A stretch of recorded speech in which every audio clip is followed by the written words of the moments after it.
parte de abajo sobre los cultos mistéricos y el cristianismo. Profesor, ¿cómo se encuentra? Hola, buenas tardes, Lidia. Norma, me confundo, empiezo bien. Contento de estar aquí, nervioso como ves. Hacía tiempo que no estábamos en pantalla. Perdón por los nervios, pero bien, contento. Imagínese, si usted está nervioso, imagínese a alguien como yo, del vulgo. No, yo estoy muy contenta de que haya aceptado nuevamente estar en este canal. Es de los favoritos. Ahí en los comentarios siempre dejan Gracias. quiénes son los favoritos. Usted es de los favoritos del canal. Entonces, yo había querido invitarlo a otros temas, pero por una cosa u otra no se había dado. Y aquí estamos. Quise aprovechar le decía yo a otro invitado que tuvimos hace un par de días que quise aprovechar estos tiempos lúgubres, ¿no? De que se celebra que si el Halloween, que los muertos, para tocar este tema, porque por el nombre se oye medio misterioso, Ya. ¿no? Los cultos mistéricos. Mire, ya está aquí con nosotros Pía. Ella es miembro del canal. Les cuento a los que estén viendo este video en diferido, que este video está siendo grabado con la presencia de los miembros del canal. Estos son los que pagan una membresía mensual para acceder anticipadamente a videos como este. Tenemos un chat privado y tenemos clases también que estamos tomando en un círculo de lectura. Entonces, si tú quieres ser parte de los miembros del canal, tienes que darle clic al botón de unirse y con una membresía de 49 pesos mexicanos estaría siendo parte de este grupo. Recuerden que no es obligatorio, pueden cancelar en el momento que quieran, pero pues ahí está la opción. Ojalá que se quieran unir. Y bueno, profesor Eugenio, pues ahora sí que a lo que venimos, ¿no? Los cultos mistéricos. Yo le había invitado anticipadamente unas preguntas, le había enviado unas preguntas al profesor, pero también si los que nos están viendo aquí, los miembros del canal, quieren dejar alguna, ya saben que la pueden dejar aquí y se la estaremos realizando. De hecho, me mandaron una de ellas y me gustaría comenzar, porque es parte del nombre, doctor Eugenio. Este es mistéricos, cultos mistéricos, ¿tiene algo que ver con el misticismo? Pues la primera pregunta ya es grande, larga, fuerte, y voy a ver cómo explico, si soy capaz de explicar esto. Ok. Tenemos un problema, bueno, una característica con las palabras. Como sabemos, las palabras son muy importantes porque según las palabras que elijamos al hablar, damos una información u otra. Y al mismo tiempo, las palabras no son exactamente siempre lo que queremos que digan, porque han cambiado de significado a lo largo del tiempo y pueden ser un poco traicioneras. Quizá la palabra místico y misterioso sean dos palabras traicioneras. Porque la palabra misterio, misterioso y místico vienen de un verbo indoeuropeo, una palabra indoeuropea, que significa cerrar la boca. De ahí viene la palabra mudo, por ejemplo. Porque misterio en griego se debería leer algo así como misterio, con mu. El caso es que indica que uno no puede hablar. Cerrar los labios porque uno no puede hablar. Mudo, mudo, misterio. Viene del verbo, como digo, mío, que en griego significaba callarse. Así que estos cultos eran callados, es decir, secretos. No se contaba lo que ocurría. De ese misterion, que quiere decir simplemente algo que no se puede contar, algo que hay que callarse, un secreto, también se derivan ciertos conceptos, como por ejemplo el de haber experimentado algo que no se puede explicar. Y por lo tanto no hay forma de decirlo, es un misterio, es un secreto, porque no se puede, no hay forma humana, no hay palabras que lo expliquen. Y de ahí vendría la palabra místico. Como lo místico, al cabo del tiempo, se ha asociado a cosas relacionadas con lo divino, con la divinidad, con supuestas relaciones con la divinidad, contactos con la divinidad, presencias, etcétera, que no se pueden explicar.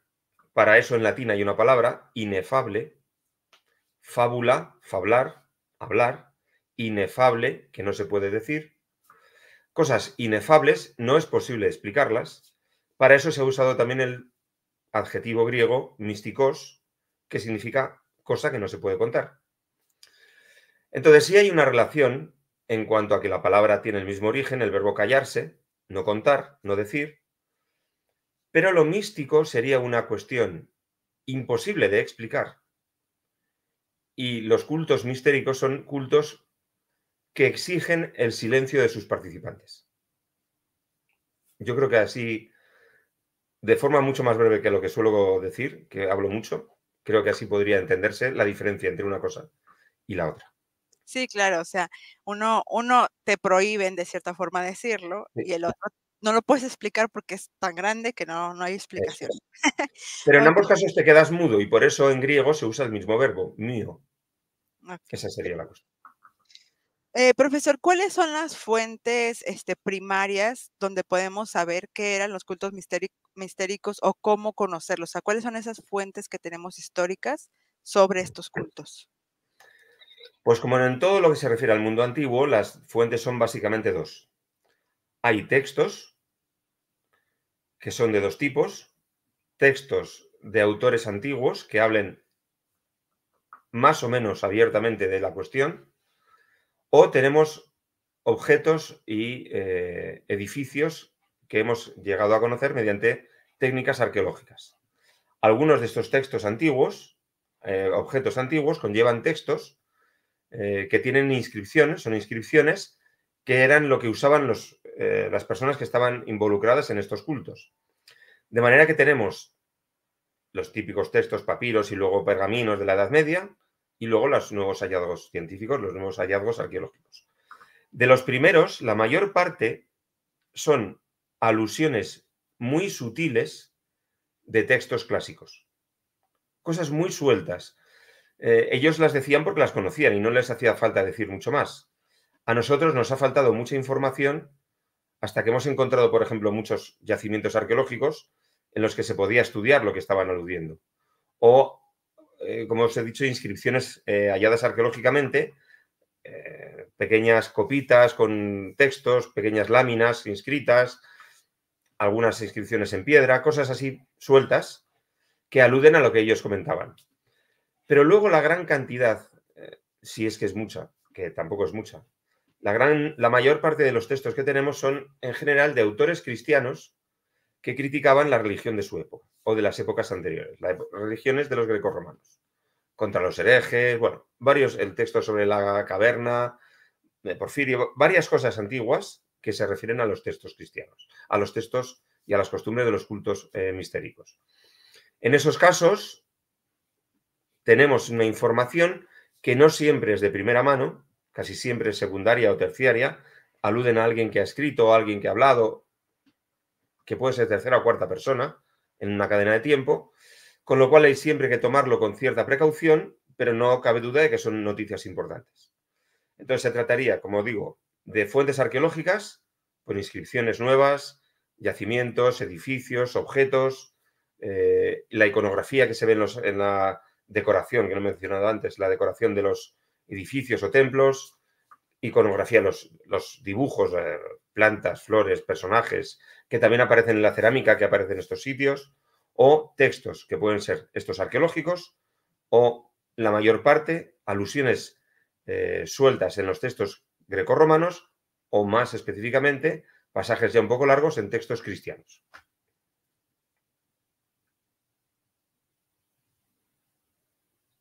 No te oigo.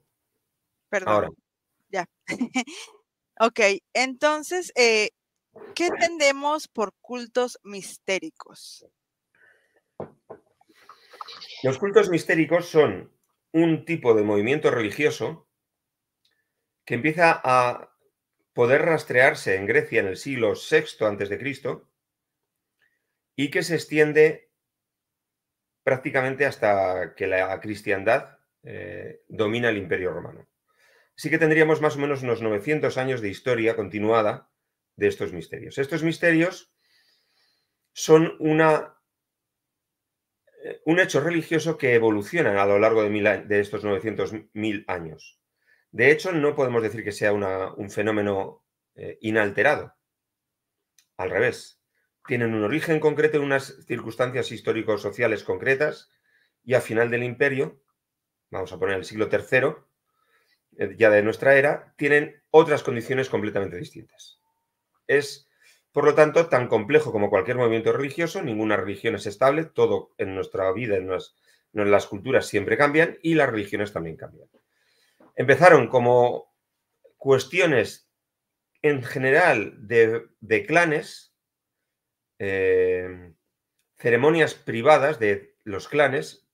Un clan es un conjunto de familias con una cierta unión genealógica, pero luego esas religiones de clanes comenzaron a expandirse a otras personas. Algunos se expandieron mucho, otros se expandieron poco, pero eso al mismo tiempo provocó que cambiaran. Y cambiaran hacia otras cosas, pero insisto, según cambiaban las condiciones sociales, políticas, económicas, históricas en general, de todos estos pueblos, griegos y luego romanos. En definitiva, acaban siendo movimientos religiosos que hacen que una persona considere que tiene una relación especial con una cierta divinidad y en algunos casos que esa persona, gracias a esa relación y a esos conocimientos especiales, secretos, como he explicado antes, piense que tiene asegurada una vida distinta a la nuestra después de la muerte. No se trata de una resurrección, sino de que la vida de otra manera continuará para esa persona gracias a lo que sabe. Pero esta es la parte final de la evolución de los cultos de misterio, porque como digo al principio, eran ceremonias privadas, ceremonias religiosas privadas de clanes. Claro. Cuando pensamos o cuando escuchamos esa palabra de cultos mistéricos, en la cultura popular normalmente siempre se relaciona con Mitra, ¿no? Es como lo que en la cultura popular conocemos. Pero, ¿qué deidades son las que eran adoradas en estos cultos, profesor? Quizá la más famosa fuera la diosa Deméter, la diosa griega de la agricultura. Ok. Después de ella, pero no por ser la más famosa, o sea, la más famosa Deméter porque tiene los cultos de Eleusis, que han recibido en nuestro mundo moderno una enorme cantidad de atención y se les ha prestado muchísimo estudio y son conocidos. Pero quizá por lo menos tan extendidos, pero no con ese carácter filosófico, están los de Dioniso o Baco, de las dos maneras. Después Mitra, como bien has dicho, aunque hay gente que no lo considera un culto mistérico, porque en principio, aunque no contaran nada, tiene otras connotaciones muy cercanas a lo militar. Y luego hay otros cultos menores. Bueno, me olvido también del culto de la diosa Isis, que se extendió por todo el Mediterráneo y que fue muy importante en todo el Imperio Romano. Aquí en España, por ejemplo, hay muchos sitios en los que hay, aunque la gente no lo sepa, estatuas y restos de santuarios de la diosa Isis. Dentro de la península mismo, no solo en las costas. Dentro de la misma península, repito, en España hay muchos santuarios de la diosa Isis. Y los que menos se conocen, y son también los más oscuros para nosotros, son unos cultos que hay, sobre todo en Samotracia, los cabiros de Samotracia y alguna otra cosa más. Pero los más importantes, Eleusis, con la diosa Deméter, Dioniso Baco y la diosa egipcia convertida luego en diosa de todo el Mediterráneo, Isis. Esos son los más importantes. Mitra también, pero en una fase tardía y por otras razones, como digo, muy asociadas a lo militar. No es una... Hay personas que dicen, estudiosos que dicen que no deberían ser exactamente cultos de misterio, sino que más bien dicen religiones orientales, intentando distinguir entre movimientos religiosos que vinieron de Oriente, evidentemente por orientales, y los cultos de misterio que estaban en el Mediterráneo antes de esa llegada oriental. Okay. Entonces sí está un poquito definido las deidades, ¿no? Porque digo, el panteón griego, el panteón romano era muy amplio, pero no es como que se aplicaba este tipo de cultos a cualquier dios, sino como que estaban muy definidos. En efecto, porque en el caso griego es muy interesante observar que las divinidades que reciben atención desde este punto de vista de los cultos mistéricos son las divinidades de lo que no es la ciudad en sí. Las civilizaciones antiguas, todas las civilizaciones antiguas, tenían un sistema religioso muy distinto al nuestro. El sistema religioso estaba basado en la idea de prosperidad, de la prosperidad de la comunidad. Uno no podía vivir bien si la comunidad no vivía bien. Era imprescindible ayudarse de los demás. Esto lo he dicho en otros programas contigo también. Si uno no se apoyaba en los demás, era muy difícil sobrevivir, porque la gente no tenía de todo. Ahora en el mundo moderno, la gente que tiene una cierta estabilidad puede tener una cocina bien preparada, puede tener muchos cacharros de cocina, mucho homenaje, puede tener la cubertería, si está en un sitio más o menos organizado, puede tener acceso a la electricidad, salvo que no la pague, obviamente, pero tiene posibilidades de tener cierta calefacción, puede tener luz, pero antiguamente esto no ocurría. La sal, por ejemplo, era un bien muy escaso y se pagaba con sal, porque eso era una forma de riqueza. Conseguir comida todos los días era a veces difícil y había gente que comía un día, o sea, una vez al día, por ejemplo. Entonces, la idea de prosperidad, de poder vivir con cierta comodidad, era siempre muy importante. Y esa idea se consideraba siempre dependiente de lo que quisieran los dioses y de lo involucrado que estuviera una persona en que la comunidad fuera bien. Así que se ligaba a prosperidad, a dioses y a participación en lo social. No se consideraba viable que una persona no quisiera ir al ejército, no quisiera participar de la política si le tocaba ir a la política, no labrara bien sus campos, porque eso podría ir a la cuenta negativa de la comunidad y por lo tanto los dioses podían enfadarse. Entonces, este sistema es un sistema que se desgasta con el tiempo. Si las comunidades son pequeñas, esta idea es muy fuerte. Pero cuando empezamos a encontrarnos reinos mayores, por ejemplo, Atenas, cuando se enfrenta con Esparta, tiene muchos aliados. Esparta, cuando se enfrenta con Atenas, la guerra del Peloponeso en el siglo V, que enfrenta a las dos ciudades, Esparta tiene muchos aliados. Ya no depende solo de los atenienses o solo de los espartanos vencer a uno o a otro. Hace falta la ayuda de muchos más. Así que la idea de yo tengo que participar se va desgastando cuando llega Alejandro Magno, que conquista un imperio gigantesco desde Grecia hasta el Indo y hasta Egipto.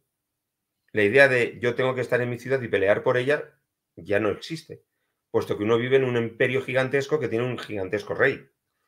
Además, luego ese gran imperio se divide en otros 7 u 8 reinos y son todos muy grandes. El reino de Egipto, el reino de los Seleucos, el reino, etcétera. Todos los reinos que luego serán los asánidas y los partos, todo lo que viene de Persia. Son reinos muy grandes y la idea de yo soy imprescindible para mi comunidad ya no existe. Por lo tanto, uno no tiene por qué tener las mismas religiones que antes. Los dioses de las ciudades, yo, mi comunidad, tengo que participar de los dioses. Esos dioses eran los centrales. Pero luego había dioses alrededor de la ciudad. En el territorio de la ciudad era en la población, el aspecto circular alrededor, los campos de labor, y luego alrededor de los campos de labor, bosques, montañas, el nacimiento de los riachuelos, de los ríos, caza, madera, todo eso era una ciudad. Los dioses de los misterios suelen ser los dioses que no están en la ciudad, que están en la agricultura, que ya es fuera de la población, o en los bosques, o que, si hay mar, vienen del mar, como Dioniso. Dioniso es un dios del mar, que viene del mar en invierno. O dioses del invierno, cuando todo está más o menos mortecino y se espera que el año agrícola se reenganche y la primavera, etc. Entonces son dioses de fuera.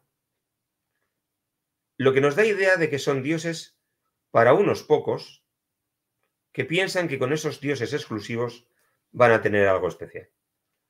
Cuando todo este sistema desaparece, como decía, cuando la gente ya no piensa que los dioses de su ciudad tienen que ayudar a la ciudad y que uno tiene que participar en la ciudad, hacia el siglo IV o III antes de Cristo, uno puede tener esos dioses que eran antes de fuera, de lo que eran, no era lo esencial, de repente puede convertirlos en lo esencial, porque los que habían sido antes los principales ya están desgastados. Entonces se trata de unos movimientos potenciados por esta disolución de las relaciones persona-sociedad, de ese desgaste, del considerar que uno está en un mundo tan grande que no importa mucho su vida y que sin embargo tiene que preocuparse de ella y acude a lo más raro pensando que esa será la solución. Por lo tanto, esas divinidades son de las marginales, las que están en los márgenes de la ciudad, pero con el tiempo se convertirán en las principales de las personas, no de la comunidad entera.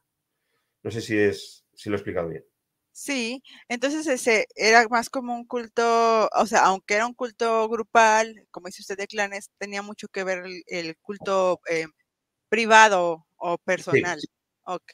pero eran relaciones privadas, eran ceremonias privadas que no eran esenciales del todo. Cuando pasa el tiempo, piensan que en esas ceremonias marginales hay más sentido que en las ceremonias generales. Siempre que se leen libros sobre este tema hay un hecho que está muy bien documentado en Atenas y también en Corinto, en las ciudades de Atenas y Corinto, arqueológicamente hablando, que es que hacia el año 420-400 a.C. empiezan a aparecer santuarios religiosos, obviamente, relacionados con la medicina. Y entonces se suele decir, los libros, los expertos dicen que esto ocurre porque ya se está preocupando más la gente de su propio cuerpo, de que su cuerpo siga vivo, más de eso que de decir, pues si hace falta pasarlo mal y ir a trabajar y aunque esté estropeado mi cuerpo, yo voy. No, voy a sanarme porque antes estoy yo que el conjunto de la ciudad. Y coincide con esas guerras que decía Esparta, Atenas, siglo V, la guerra del Peloponeso, cuando ya hay una gran alianza ateniense y una gran alianza espartana. Entonces, a partir de ahí se dice, ahora ya puede empezar a verse cómo esto es un desarrollo muy estable, muy sostenido, que acabará, pues claro, con un imperio romano en el que todo está mezclado, con la gran preocupación personal por lo que le ocurre a uno y que a los demás, pues que les ocurra lo que les tenga que ocurrir. Que lo que me importa es lo mío. Y por lo tanto, yo me preocupo de mi vida, mi relación con los dioses y si es posible vivir después de muerto, de mi vida después de muerto. Ok. En este tipo de cultos, profesor, bueno, la pregunta va así. Normalmente en la antigüedad vemos que hay cultos que son más propios como que de la élite o que la élite participa más y el pueblo participa de otros. En este caso de los cultos mistéricos, ¿qué tan balanceado está esto? O sea, ¿cuánto es del pueblo y cuánto es de la élite? Hay algunos que son muy caros y por lo tanto son de la élite y otros que son mucho más baratos y por lo tanto pueden ser de más gente. Los cultos de Eleusis, que he mencionado antes, la ciudad de Eleusis, a 24 kilómetros de Atenas, una ciudad que estaba en las fronteras de Atenas, precisamente, la diosa Deméter, la diosa de la agricultura, ahí se llevan a cabo unos ritos que exigen 2 visitas en un año. Claro, son ritos pensados para atenienses, porque está a 24 kilómetros de Atenas, pero cuando Atenas se convierte en la ciudad más famosa del mundo griego, cuando influye extraordinariamente en el mundo romano, Cicerón incluso dice, habla de Atenas como lo mejor que puede encontrarse intelectualmente. ¿Quién va a Atenas 2 veces al año y se puede pasar 10 días en Atenas? Hace falta dinero. Entonces los cultos de Eleusis, para los atenienses medios podían ser accesibles, pero cuando es un culto ya de muchas personas en el Imperio Romano, solo es accesible a gente muy fuerte económicamente hablando. Cicerón incluso dice que de lo mejor de todo lo que ha dado Atenas, lo mejor son los cultos de Eleusis. Pero claro, Cicerón es un rico, se ha hecho así, es un hombre rico, su familia consiguió dinero y él pudo aprovecharlo para su educación, pasó mucho tiempo en Atenas y lo conoció, pero le estaban pagando a la familia la estancia en Atenas. Entonces, esos cultos son muy ricos y sin embargo tenemos otros más humildes. Por ejemplo, un culto no tan conocido, pero muy importante para ver algunos fenómenos parecidos al cristianismo, es el culto de Dioniso Baco. El culto de Dioniso Baco aparece hacia el siglo VI, en el siglo V ya es muy extendido, y es extendido en Grecia, pero también en el sur de Italia, que eran colonias griegas. Estuvo tan extendido porque era muy barato, realmente, porque había que hacer unas reuniones en casa, intentar encontrar generalmente un cordero para hacer un tipo de sacrificio, un tipo de ceremonia. Se hacía una representación medio teatral en la que la gente tomaba un papel dentro de la mitología de Dioniso. Se podía hacer en las casas con un pequeño altar y sabemos que había agrupaciones de particulares que se reunían en un sitio a celebrar sus cultos. Por lo tanto, no era necesario un templo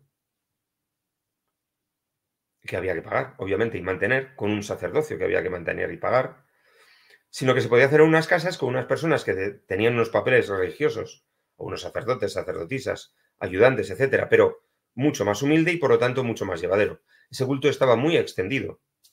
Ok. Y al Imperio Romano, bueno, al Imperio no, a la República Romana le preocupó mucho. Luego, si quieres, hablaremos de este tema, ahora todavía no es el momento. Pero esos cultos te dan idea, estos dos ejemplos te dan idea de que algunos eran muy ricos y algunos eran muy pobres. Los de Isis eran ambivalentes, porque el imperio supo ver el atractivo de Isis y los emperadores pagaron templos de Isis, pero también había muchísimo culto particular, muy humilde. Hay muchas cosas de Isis por todas partes. En la arqueología salen muchos detalles muy pequeñitos de gente pues, muy humilde que creían en Isis. Muchos navegantes, muchas madres, muchísima gente creía en Isis y podía ir al templo que había pagado el Estado o podía hacerlo pues, en una aldea con un pequeño altarcito porque tenían pequeños, pues como ocurre en México cuando tenéis esas imágenes que aquí veo yo en películas o reportajes en las que una persona tiene un montón de imágenes de santos, etcétera, todo en un velador, en una mesilla, en un sitio y lo tiene en su casa. Eso se tenía también en la antigüedad. Entonces hay algunos que fueron muy elitistas como el de Eleusis y otros que fueron mucho más populares como el de Dioniso o el de Isis, que también confirmaba, por otro lado, que el emperador, el imperio, lo apoyaba oficialmente y era accesible, repito, a ricos y a pobres. Ok, mire, deja una pregunta aquí una de las miembros del canal y dice, en estos cultos, ¿cuál era la relevancia de los liderazgos? Me imagino que de los sacerdotes o solo se mantenía a nivel personal. O sea, ¿qué tan fuerte era la influencia de los líderes religiosos? Estos son cultos en los que hace falta un sacerdocio, porque uno entra a un sitio que le van a explicar y no puede comentar, obviamente. Entonces alguien tiene que darle las explicaciones. Hay unos sacerdocios, masculinos o femeninos. De unos tipos y otros, eso es indiferente. Pero siempre tiene que haber alguien que te guíe. De hecho, en los cultos de Eleusis hay una palabra, una palabreja griega, mistagogo, que significa, es como pedagogo. Pedagogo es el que conduce al niño a la escuela. Pediatría, pedagogo, el esclavo que llevaba al niño a la escuela. Pues el mistagogo era el iniciado que cogía a un candidato y lo llevaba por el camino del aprendizaje. En el caso de Eleusis, además, como había que hacer un camino, esos 24 kilómetros y se hacían 2 veces al año, pues había alguien que te acompañaba. El caso es que siempre tiene que haber alguien que te instruya y por lo tanto esa persona tiene una relevancia. Es una especie de catequesis, porque es una cosa secreta. Entonces tiene que haber alguien que te lo enseñe, porque catequesis en griego es una palabra que más bien significa eso, dar la lección, explicar algo para que alguien lo aprenda. El cristianismo también tiene una serie de cosas que aprender. No es como las religiones paganas, en las que había varios mitos, bueno, pero eran más o menos conocidos, y se trataba de participar en el ritual más que de aprender algo. En las religiones de misterio, en cambio, hay que aprender algo. Al punto de que en la religión dionisíaca, de Baco o Dioniso, vamos a cogerlo ya cuando están mezcladas, esas laminitas que he indicado antes, esas pequeñas inscripciones que he mencionado antes como material arqueológico que nos da información sobre los cultos mistéricos, esas laminitas, esas inscripciones eran laminitas de oro en forma de hoja de parra, por ejemplo, alguna otra cosa más, que se colocaban en las tumbas y en esas laminitas se decía claramente, tú que sabes, porque has aprendido, no cuentes este secreto a nadie, porque así llegarás al camino apropiado cuando llegue tu muerte, tú que ya estás muerto, y en el momento oportuno podrás ser conducido, otra vez llevado, podrás ser conducido hacia la isla de los bienaventurados, donde volverás a vivir. Seguirás viviendo más bien. Entonces, si alguien tiene que explicar, a esa persona tiene prestigio. Si alguien tiene que dirigir las ceremonias y decir dónde te pones, dónde no te pones, tú que has aprendido, aparte de los que ya lo saben, habrá alguien que sea maestro de ceremonias. Luego tiene una relevancia. Antes mencionabas el mitraísmo. El mitraísmo tiene siete grados, 7 categorías de integrante. Y el que más, el padre, el pater, el que manda, lógicamente ordena todo. Así que siempre tiene que haber una estructura interna, sea mayor o menor el grupo. Si en el caso de Isis contamos con los templos del imperio, pues lógicamente hay culto imperial, culto pagado por el Estado. Luego tiene que haber una categoría de gente que esté incluida en ese culto, en ese ritual. Sabiendo además que en los templos de Isis incluso se dormía, había una especie de convento al que la gente podía retirarse para estar más cerca de la diosa y participar en las ceremonias de otra manera, pues todavía más hace falta un sistema de esclavos que limpien, etcétera, ordenación, distribución de alimentos, todo eso tenía una estructura, una jerarquía. Así que sí lo había, y quizá en grupos más pequeños podía ser un poco más aleatorio, menos estricto, pero siempre había alguien que sabía y alguien que quería aprender. Por lo tanto, siempre había una pirámide, digamos, de cierto poder.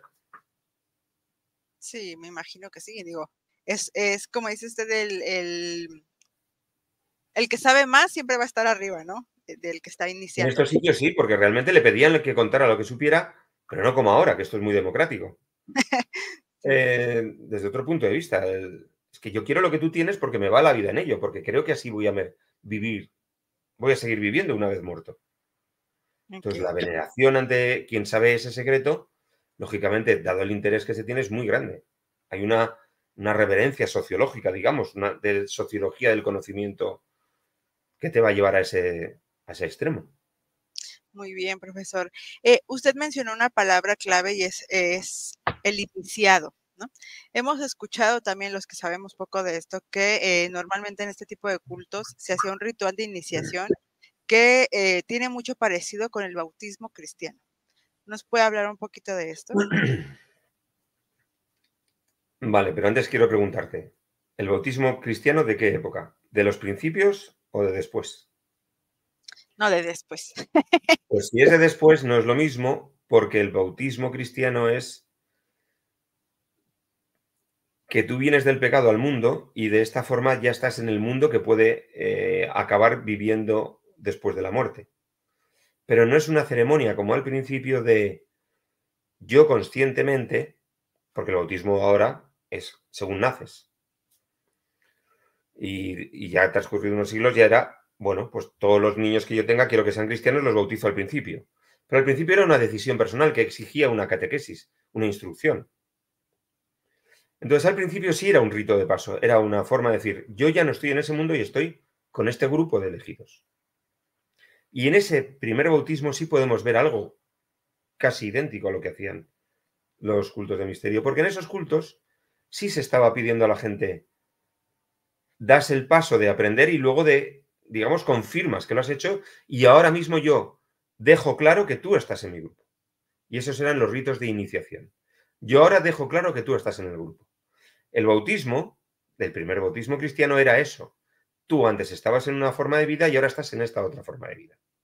Tú has aprendido y tú has elegido. Y ahora yo, mediante este ceremonia, confirmo que tú estás en el grupo. Ese principio sí es igual más o menos igual. En principio, además, es muy barato el bautismo, como en algunos de los cultos de iniciación. Era participar en una ceremonia, en los cultos de Dioniso, por lo que sabemos, Baco. Uno participaba en un sacrificio especial con una representación de los secretos de Dioniso e inmediatamente ya estaba incluido en eso. Pero tenía que haber aprendido toda la teoría y haber aceptado ciertas formas de comportamiento, algunas cosas de dieta, etcétera. Entonces, esas ceremonias de paso, en el sentido literal de paso de una forma de relacionarme con los dioses a otra, mucho mejor, pasar de una situación a otra, eso se entiende ahora como que deriva de aquellos clanes de los que he hablado al principio. ¿Cómo entraba uno al clan? Mediante una ceremonia de acceso. Acabamos de aceptarte en el clan. Antes estabas fuera del clan, ahora estás dentro del clan. Y con esta ceremonia dejamos claro que tú estás dentro del clan. Pero esa es una ceremonia, ese es un valor que no es exclusivo de esto. Pensemos simplemente en dos cosas de la vida cristiana. Una, el matrimonio. El matrimonio no es más que la declaración pública de que dos personas tienen ya una relación familiar cerrada, administrativa, y que aclara los lazos de descendencia. ¿Quién es hijo de quién? Pero tiene que ser público, para que todo el mundo lo sepa. Y otra cosa es la muerte. Ahora ya menos, por lo menos en España, en México, en Sudamérica o Centroamérica, no sé cómo seguirá siendo, pero antiguamente en España la muerte conllevaba la exposición del cadáver, lo que se llama velatorio, porque se ponían las velas, etc. ¿El velatorio qué era? Demostrarle a todo el mundo que esa persona estaba muerta, que ya estaba en otro mundo, de otra forma, o lo que fuera, pero que en el nuestro ya no estaba y por lo tanto era una ceremonia social que certificaba la muerte. Así que certificar esto es una cosa que siempre está en nuestras sociedades. Siempre hay que dejar claro que uno ha dejado que siempre hay que dejar claro que uno ha pasado de una etapa de la vida a otra. Entonces no es más que una forma general de certificar un cambio de estado. Pero en el caso religioso no podemos certificarlo de ninguna manera, porque es una cuestión interna que no se aprecia. Si uno acepta una forma de vida concreta, si uno acepta unas vestiduras concretas, si uno acepta unos ritos concretos y ya lo demuestra, hace unas procesiones o participa de unos ritos concretos, lo está demostrando, pero lo que le están pidiendo es, tengo que aceptarte, así que a ver qué haces para que yo te acepte. Y con esta ceremonia yo te acepto. Si el culto es secreto, secreto queda. Pero en realidad estos cultos no eran exactamente secretos, solo que no se podía contar qué hacían, porque uno podía decir, yo soy de Eleusis, yo sigo a Isis, mira, tengo mis amuletos de Isis. No, yo soy de Dioniso y me reúno ahora con los de mi grupo. ¿Y qué hacéis ahí? No puedo contártelo. Pero eso se sabía. Así que esas ceremonias eran un rito de paso en el sentido de paso de un estado a otro. Me acaban de aceptar en el grupo. Repito que como aquellos clanes, tú ya eres de nuestro clan. Eso se hace con las maras, por ejemplo, en Sudamérica y con los grupos de narcos, etcétera. Vale, tú ahora estás con nosotros. ¿Cómo? Pues, por ejemplo, mata a alguien. Y en ese momento ya estás con nosotros. Ya te hemos aceptado definitivamente. Eso te implica, por supuesto, y ya no puedes delatarte, porque si nos delatas, te delatas, y entonces tú también vas a la cárcel, etcétera, etcétera. Tiene esas connotaciones. Pero te acabamos de aceptar. Y esa gente lleva símbolos de que está en esos grupos. A veces no los muestra, a veces sí, pero son símbolos.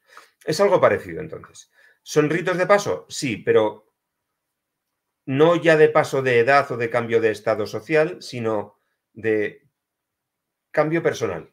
Porque todo esto, decimos, perdonad que repita, se circunscribe a cosas de la vida, de la relación con los dioses y en algunos casos de la posibilidad de seguir vivo después de la muerte. Okay.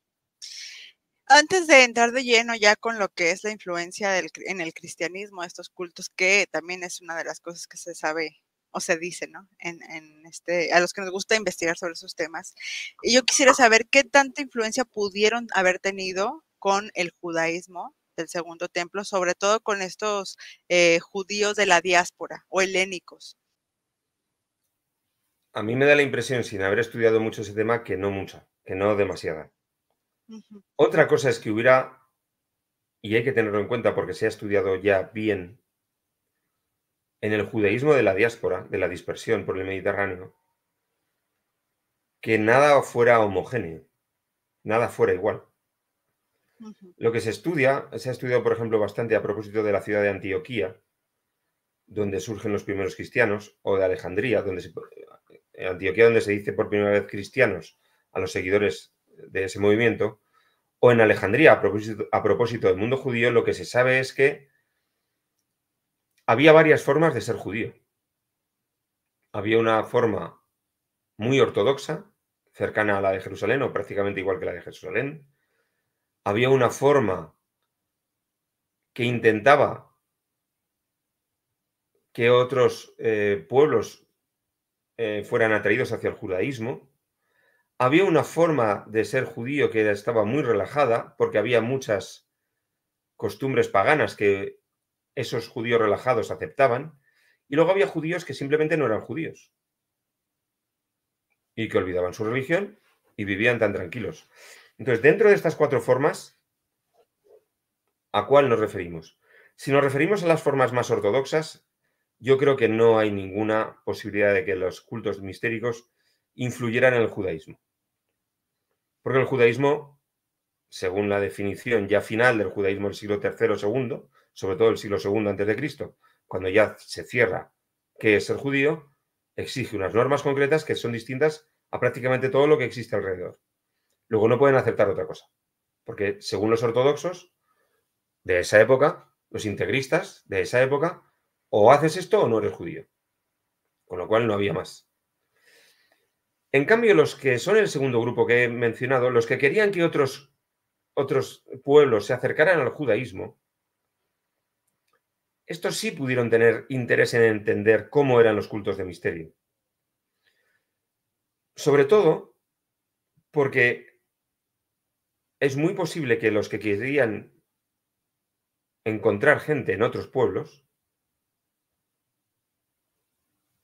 se fijaran en que los que podrían aceptar ese judaísmo como nueva religión personal ya tenían sus propias inquietudes que les llevaban a dudar de lo suyo.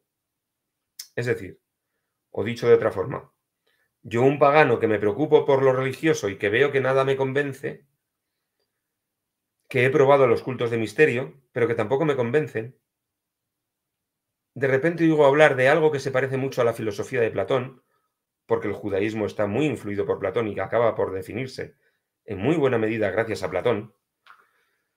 Yo, que conozco esto, que he leído a Platón, que conozco el platonismo así general, etcétera, y que veo que estos dicen unas cosas muy parecidas sobre la sabiduría, sobre Yahvé, este Dios que tienen ellos, etcétera, que es así una cosa muy, eso, porque es platónica en el fondo,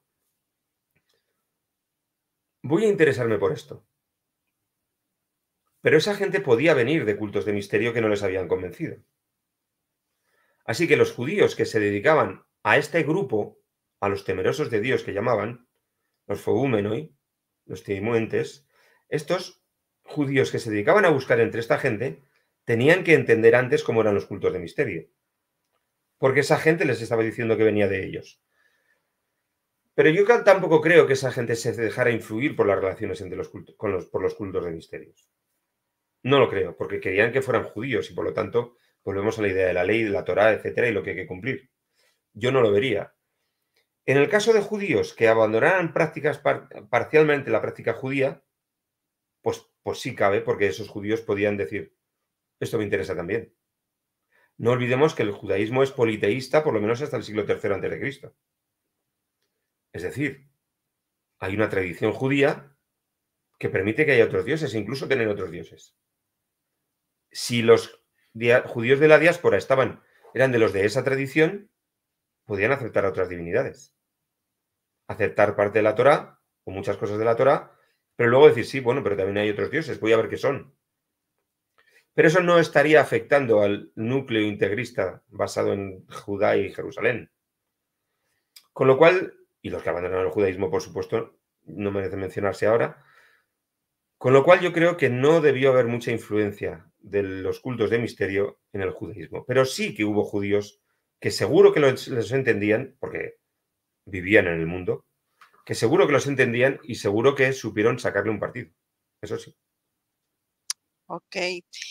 Bueno, entonces ya entrando de lleno con el cristianismo, sabemos por los estudios del Jesús histórico, está la nueva perspectiva de Pablo, que todo este movimiento de Jesús o del cristianismo primitivo, primigenio, surge del judaísmo en Segundo Templo, ¿no? Es muy, muy propio de ellos, con algunas influencias, obviamente, helénicas, porque ya todo estaba helenizado. Pero ¿en qué momento comienza a ser influenciado por estos cultos mistéricos? Hay algunas personas que piensan que Pablo es uno de estos judíos que yo he mencionado que ya estaban mirando, fijándose en los cultos de misterio, pero no para verse influidos por ellos, porque Pablo en algunas ocasiones habla de lo malo que es seguir estas filosofías, sino de la ventaja que suponía estas iniciaciones baratas, como he dicho de los dionisíacos. No la de Eleusis, que es la cara a viajar 2 veces a Atenas, sino a Dioniso, Isis, que en tu casa con un grupo de gente puedes hacerlo. ¿Y por qué no formamos comunidades? Ya que me han echado de la sinagoga, ¿por qué no formo comunidades en las casas como hacen estos? ¿Y por qué no simplifico todo después de que esta gente haya aprendido lo que tiene que aprender, esta catequesis de la que hablaba antes? ¿Por qué no, como ellos hacen después de su catequesis, con una pequeña ceremonia ya los consideramos incluidos en el grupo? Si Pablo, con ese sentido proselitista de conseguir gentes de otros pueblos, estudió eso y ya lo aplicó, simplificó el acceso, no hay circuncisión, no hay que aprenderse las 600 y pico normas, no sé qué, la vida no es tan complicada, sí hay que hacer una serie de cosas, pero aprende esto, créelo. Pablo hablaba de creer, creer, creer, creer. Y creer no es saber, es confiar en que lo que sabes es cierto, pero no saber si es cierto. Eso no exige demostraciones, exige voluntad de aceptarlo. Y eso es mucho más barato que hacer demostraciones. Si Pablo sabía que el hecho de creer es más fácil que el de someterse a las 600 y pico normas, y ve que esa gente se reúne en las casas y dice, pues yo me reúno en las casas, porque si a mí me echan de la sinagoga, donde en principio yo había reunido a estas gentes de los paganos, pues no, me están obligando a reunirme en casas de judíos que aceptan esta forma de verlo, o en casas de paganos que lo aceptan. Pues están haciéndolo estos. Yo ahí sí veo influencia, y me parece una influencia históricamente lógica, un mecanismo lógico. Pero otra cosa es decir que influyeran desde el punto de vista de los conceptos religiosos. Doctrinalmente sería. Perfecta, esa es la palabra que yo encontraba. Gracias. Doctrinalmente. Yo ahí no lo vería. Pero lo que sí puedo decir, me parece que sí sería interesante asumir que, pasado el tiempo, no los primeros cristianos, no los primerísimos cristianos, aquellos que consigue Pablo o algunos otros antes que Pablo, cuando esto ya ha evolucionado un poquito, ha crecido un poco, en el siglo II ya de nuestra era, cuando ya hay muchos más judíos creyentes en la teoría cristiana completa que al principio, eso sí sonaba igual de bien a los que buscaban soluciones particulares, a los paganos que buscaban sus soluciones particulares, sonaba especialmente bien, y ese tipo de difusión es la misma que la de los cultos mistéricos. Yo estoy preocupado por mi futuro, yo estoy preocupado porque me vaya bien, yo estoy preocupado por mi prosperidad, porque eso nunca dejó de ser así. Y quiero además seguir vivo después de muerto. He probado esto y no me convence, y he oído hablar de aquellos. Voy a probarlo. O hay gente que dice, yo me preocupo por estas cosas, no he probado todavía nada. Veo que estos son interesantes. Tienen además mucha gente intelectual detrás. Yo pertenezco a una familia bastante educada, bien educada, muy instruida. Y esta gente tiene gente de ese tipo. Estas personas tienen de ese tipo de persona como soy yo. Voy a ver qué me dicen ellos. Y uno entra primero y luego no entra otros. Entonces, en ese sentido, yo creo que es un fenómeno muy, muy igual.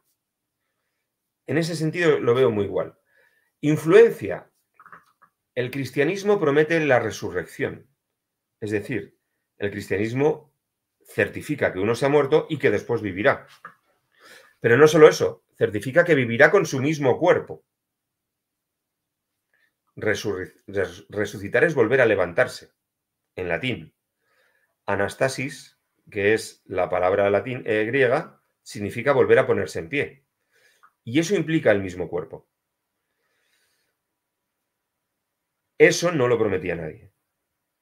Ninguna persona en el mundo antiguo estaba tan loca como para decir que el mismo cuerpo volvería a existir.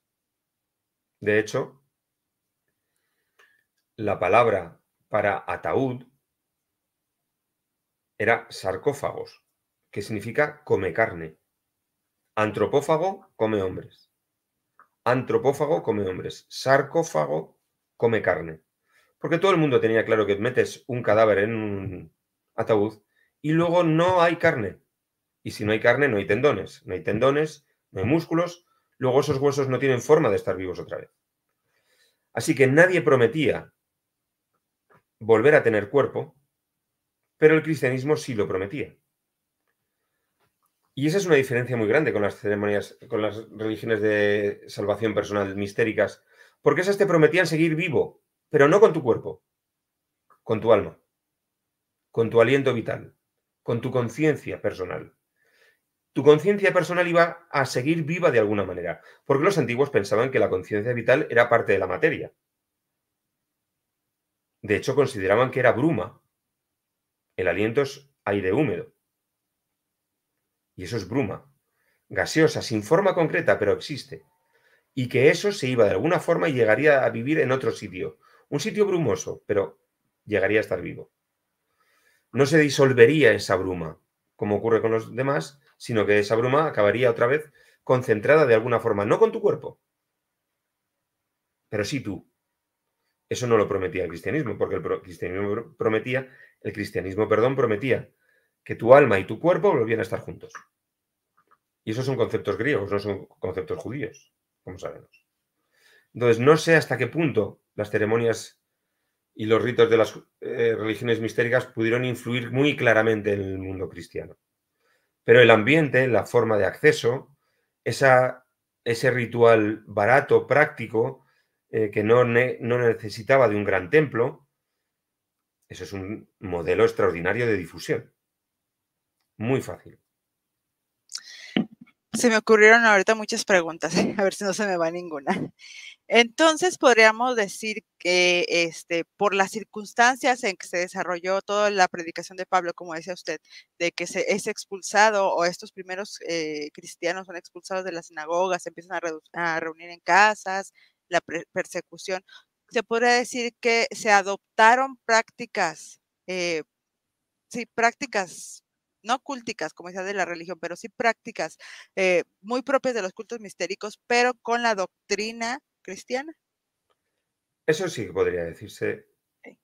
O si no, que se definieron prácticas cristianas según el modelo de algunas religiones mistéricas. Por la comodidad, también obligados por la circunstancia, repito, porque en el momento en que a Pablo le expulsan de la sinagoga, él tiene que encontrar una solución para sus reuniones. La solución obvia es en una casa. Puedes reunirte en un descampado, pero si quieren sentarse a comer y a hablar, es mejor en una casa. Aunque uno puede ir al campo a reunirse con la familia y estar comiendo tranquilamente, pero es más práctico en una casa. Y como eso ya existía, uno tiene que decir, pues voy a hacerlo. Mira, estos también lo hacen, voy a hacerlo yo. Estos tienen una ceremonia muy barata. Pues es que la mía en el fondo tampoco es cara. Pues puede funcionar. Entonces, quizá no sea adoptarlo, sino decir, eso lo hacen ellos ya. Yo también puedo hacer lo que yo había pensado porque es muy parecido. Ok. Aparte de estas reuniones en casas, del bautismo que ya hablamos, iniciático, ¿qué otras prácticas propias de estos cultos podríamos ver en el cristianismo? Quizá lo más importante sea la idea de comerse al Dios. A ver, háblenos de eso. Bueno, es muy Es fácil. muy fuerte, eso es muy fuerte. No, al revés. Si uno va a la iglesia cristiana y comulga, lo que le están dando tiene el nombre cuerpo de Cristo. Esto es así. O sea, no hay nada raro. Sí, claro. Pero para esto voy a tener que extenderme 5 minutos. Ok, tenemos un poquito de tiempo. Vale. Lo digo por si alguien no tiene paciencia. Necesito explicar algo. Las ceremonias antiguas, las religiones antiguas se basaban de una manera muy importante en el sacrificio. Y el sacrificio era en el fondo una comida común. Matamos un animal para una divinidad, la divinidad se queda con esa vida y respeta la nuestra, y lo que queda de esa vida, una vez se ha ido ese alma brumosa que comentaba antes, lo que queda de esa vida se comparte para el Dios y para nosotros. Al Dios se le queman unas cosas, al sacerdote se le dan otras para que pueda seguir viviendo y no nos dé la paliza todos los días pidiéndonos comida, y otras partes nos las comemos en la reunión que nosotros hemos preparado. Ese es lo básico de un sacrificio. una vida, te doy una vida para que respetes la mía y lo que queda de esa vida que te he dado lo repartimos entre tú y nosotros. Y nos lo comemos. En Egipto hay una serie de rituales también con pan, el ritual del pan y la cerveza. En las ceremonias habituales también se consumía pan en los banquetes paganos, luego el pan está ahí metido. Y además, por ejemplo, los romanos inmolaban, que es un sinónimo de sacrificar, inmolaban, es decir, espolvoreaban con harina molida, mola, inmolaban, llenaban de harina molida el animal que iban a sacrificar, para darle también cereal a la divinidad. Era una forma de comer cereal, como es el pan. Así que pan, carne, vino también, todo eso estaba incluido en las ceremonias habituales, en los rituales, en los sacrificios habituales. En Egipto, además, el tema del pan llevaba al dios Osiris, que es dios de la agricultura, dios del cereal. Había una cosa que se llamaba panes de Osiris. Eran unos panes con la forma de Osiris dentro, se rellenaban los había de adobe, eran los panes de Osiris, se llenaban de cereal, de semientes, se cubrían de tierra, se regaban y luego de un ladrillo que era una forma de pan, un pan de molde, salían espigas. En el Museo de Egipto, del Cairo de Egipto, en Egipto, ahí hay algunos ejemplos de estos ladrillos de Osiris. Así que el pan era un elemento sagrado que también se consumía. Pero cuando es el pan de Osiris, uno se está comiendo al pan, o sea, al dios, porque es Osiris, el dios del trigo. Y es el que hace que todo... La fuerza de Osiris está en el cereal. Así que yo me como algo de Osiris y Osiris me transmite la fuerza. Pero es un concepto lógico porque el pan es energético. Si uno hace una excursión, está 4 o 5 horas andando a buen ritmo con cierto peso en la espalda y luego se para a almorzar, a comer algo, después de 4 o 5 horas andando, si hay cuestas es todavía más efectivo, uno puede comprobarlo en su propia vida, cuando saca la comida, que suele ser pan, algo de carne o lo que sea, o queso, y si tiene a bien llevarse una botellita de algún licor, cerveza, vino o lo que sea, cuando se lo come, nota cómo las fuerzas le vuelven. Y está eufórico, porque está recibiendo lo que necesita el cuerpo, energía para seguir. Entonces, la idea de que si yo como, tengo energía, si yo como y es un alimento divino, la energía divina me está llegando, es una sensación física real. Uno lo asocia a la divinidad, nosotros sabemos que ahora es física, en el sentido de que es cosa material, alimentación, glucosa, azúcar, descomposición del azúcar, aprovechamiento de la energía, etcétera, etcétera, y el cuerpo lo procesa y tienes más energía, más carburante para seguir trabajando. Bien, pues planteémonos entonces esto. ¿Qué es comerse un dios? Comer pan. Porque el cereal es el sustento de la agricultura y de la civilización agrícola, los cereales. Si los cereales están asociados a una divinidad, la divinidad me está dando fuerzas con lo que la divinidad produce desde el fondo de la tierra. Me estoy comiendo la energía divina. Eso está en las ceremonias antiguas, comerse al dios. Por ejemplo, los dionisíacos pensaban que la representación de los cultos de Dioniso incorporaba una ceremonia parecida a la que había experimentado el propio Dioniso, que había sido desmembrado, descuartizado, dividido por cuartos y los titanes se lo habían comido. Entonces, Dioniso es un dios que ha sido parcialmente ingerido por otras divinidades. Lo que pasa es que luego eso tiene un proceso mitológico y se explica y luego se recompone Dioniso. Vale. Pues entonces, comerse un dios es una ceremonia habitual en el Mediterráneo, en muchos sitios del Mediterráneo. Y ahora pasamos al cristianismo. En el cristianismo se da una comida común en la que hay pan y carne. Pan y vino. Según la primera carta a los Corintios, dice Pablo que él recibió esas noticias. Que Jesús había dicho, este es mi cuerpo, esta es mi sangre, etcétera, etcétera. Vale. Como el cristianismo está basado en que Jesús fue el último sacrificio, después de Jesús no hay ningún sacrificio en el mundo cristiano, no se mata ningún animal para la divinidad, porque Cristo ya ha muerto para todos, Jesús ha muerto para todos. ujú, Jesús es el último ser sacrificado. Y esto sí es propio de la religión antigua, no solo de los cultos de misterios.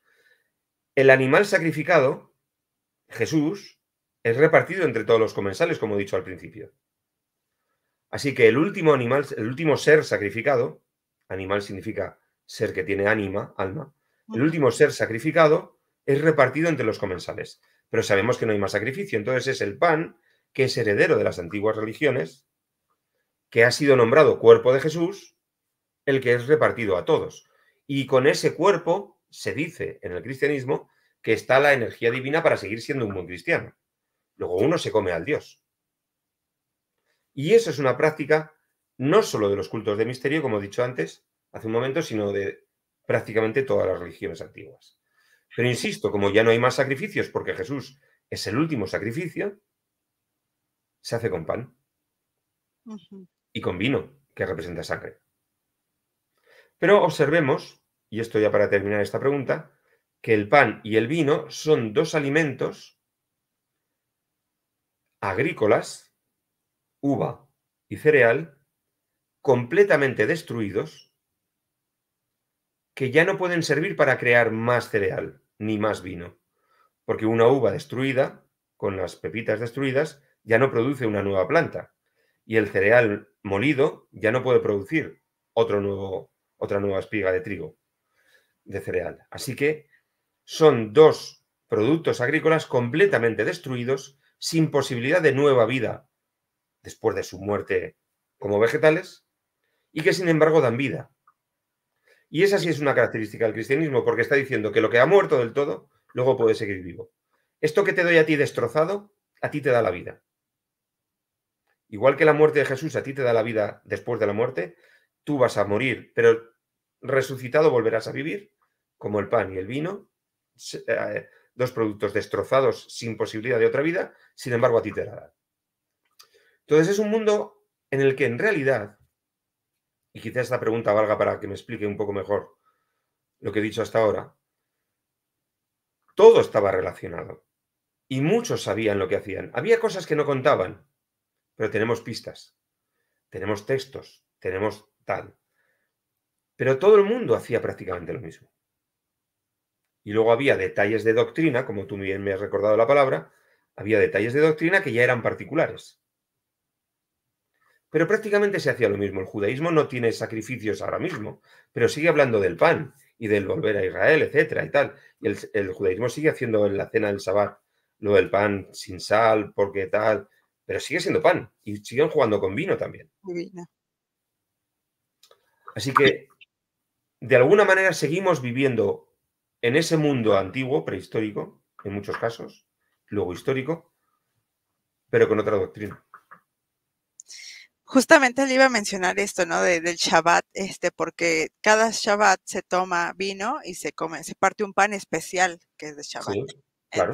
Entonces, yo tenía entendido que esta Eucaristía que pone Pablo o que se hace la institución, ¿no? En la Biblia, tenía mucho que ver con este ritual de cada Shabbat, pero que ahora se hacía en memoria de Jesús también. Yo quisiera preguntar aquí, relacionado con esto y con lo que había hablado usted anteriormente de la resurrección, el papel que juega la teología que va desarrollando el cristianismo, porque como ya lo hemos estudiado al principio, no se cree que, por ejemplo, Jesús sea Dios mismo encarnado, sino que es el Mesías.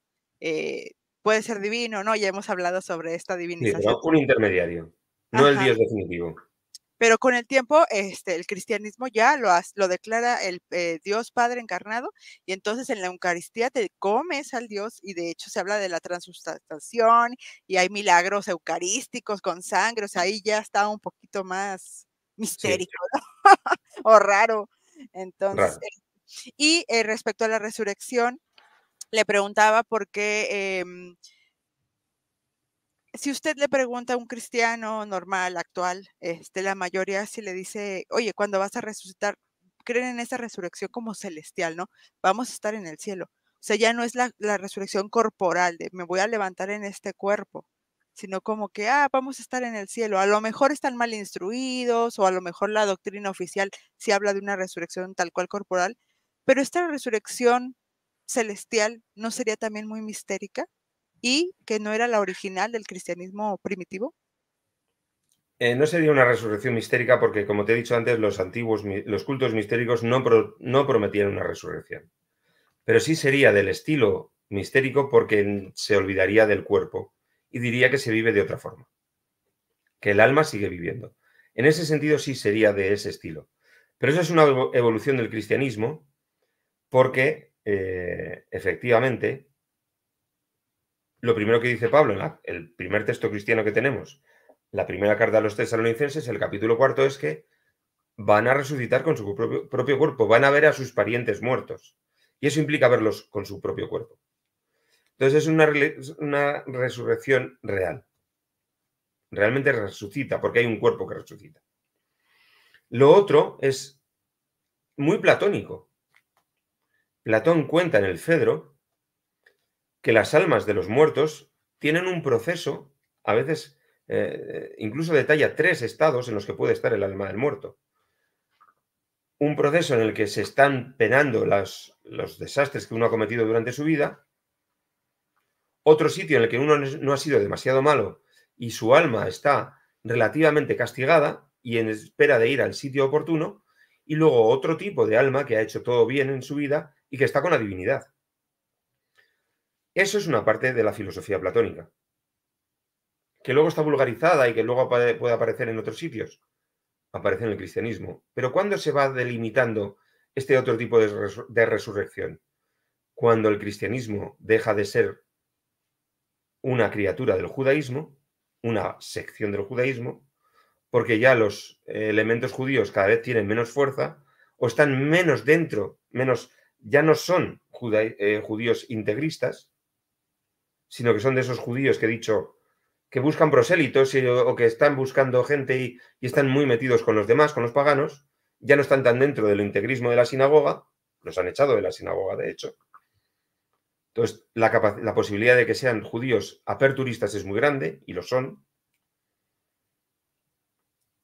Y cuando ya el cristianismo ni siquiera tiene a esos judíos aperturistas como referencia y son prácticamente todos paganos, se cuela la cultura pagana.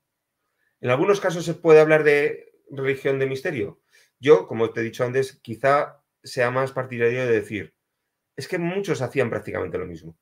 Entonces, no es exactamente la religión de misterios para mí, sino el ambiente general de la época, que se manifestaba en forma de religión de misterios, otra vertiente es el cristianismo, etc. Entonces, yo diría que según va avanzando el tiempo y va el cristianismo llenándose de estoicismo y platonismo, porque al cristianismo le ocurre lo que al judaísmo, sin el platonismo no tendría la misma estructura que tiene ahora. Es imposible entender el judaísmo sin Platón y es imposible entender el cristianismo sin Platón y los estoicos. Cuando toda esa cultura en la que viven la mayor parte de los cristianos está dando la estructura, el andamiaje general, eso entra. Y entonces se va transformando de una resurrección meramente judía, cuerpo, cuerpo, cuerpo, a una resurrección en el sentido platónico, que el alma es lo que sobrevive, el cuerpo da igual y acabará siendo una resurrección espiritual. Ok, bueno, es una mezcolanza, ¿no? Doctor, ya para finalizar le voy a hacer una pregunta tal vez, o sea, es muy personal y tal vez suene un poco tonta, pero espero que no. Em, bueno, basándome en las características que usted nos compartió de los cultos mistéricos, a mí se me venía mucho a la mente estas sociedades secretas actuales, ¿no? Que se habla de los masones y todo ese tipo de cosas. ¿Los cultos mistéricos desaparecieron o evolucionaron? ¿Y qué piensa de que esa es una pregunta, o sea, ¿desaparecieron o evolucionaron? Perdón, si podemos ver en estas, no sé si se llaman cultos, pero sociedades secretas, algo de culto mistérico moderno. Realmente desaparecieron porque se impuso el imperio cristiano. Con imperio quiero decir el mando cristiano, el imperium, la capacidad de mando fue ya cristiana y todo eso desapareció, se obligó a que desaparecieron. Pero ocurriría quizá lo mismo que he descrito cuando esas religiones basadas en lo comunal, en la sociedad en la que uno vive como sustento para la vida y la relación con los dioses, se desgastan. Cuando el cristianismo se desgasta, porque también se ha desgastado, cuando se empieza a convertir en una repetición hasta el infinito de ritual, puede que haya personas que no piensen que eso es lo que les sirve. Y no es que recurran a lo antiguo, sino que acaban por hacer lo mismo que los antiguos. Quiero decir que no buscaron para encontrar una solución en la antigüedad, sino que posiblemente hicieron lo mismo que habían hecho los antiguos, que querían algo más personal. Reunirse unos pocos, desarrollar unas ideas y considerar que si las hacían públicas, aparte de que el imperio de la Iglesia les iba a dar un palo, tampoco les iban a entender, entonces no comunicarlas. Así que más bien yo diría que son soluciones idénticas, pero no basadas unas en otras, no las modernas basadas en las antiguas, sino que la propia forma humana, o estoy con el grupo o no estoy con el grupo. O tengo un grupo grande o tengo un grupo pequeño. Vale, lo tengo pequeño. Pues lo tengo pequeño. ¿Qué hago como grupo pequeño?